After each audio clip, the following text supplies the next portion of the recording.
Zee 24 तास एक पाऊल पुढे।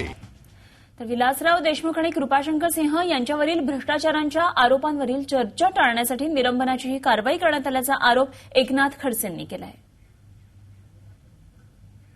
मला तर एक वाटतं की आज सभागृहामध्ये विरोधी पक्षाकडून राज्य सरकारचे आदर्श घोटाळे, विलासराव देशमुखांनी दिलेल्या जमिनीच्या संदर्भामधला घोटाळा, कृपाशंकर यांनी बेनामी मालमत्ता जमा केली या संदर्भामधली आणि अन्य घोटाळ्यांच्या संदर्भामध्ये आम्ही चर्चा उपस्थित केली होती।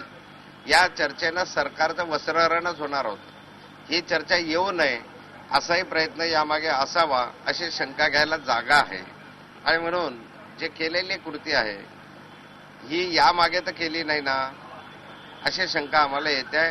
14 आमदार निलंबित करणं म्हणजे विरोधी पक्ष या सभागृहात राहू नये वर्षभर अशा स्वरूपाचं एक कृत्य सरकारच्या माध्यमातून झालंय। काही काळासाठी शिक्षा करता आली असते परंतु वर्षभरासाठी निलंबित करणं हे समर्थनीय नाही असं मला वाटतं। तर शिवसेना भाजप आमदारांनी विधानसभेमध्ये गणपतीची मूर्ती आणायला नको होती असं वक्तव्य मनसे आमदार बाळा नांदगावकर यांनी केलंय। राज्य सरकारनं सत्तेचा दुरुपयोग केला असून निलंबन मागे घेण्यासाठी प्रयत्न केले तर आम्ही त्यांना मदत करू असंही ते म्हणाले।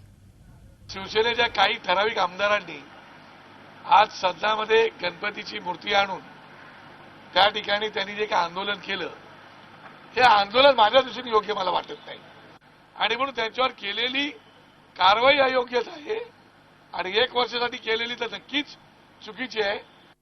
झी 24 तास एक पाऊल पुढे।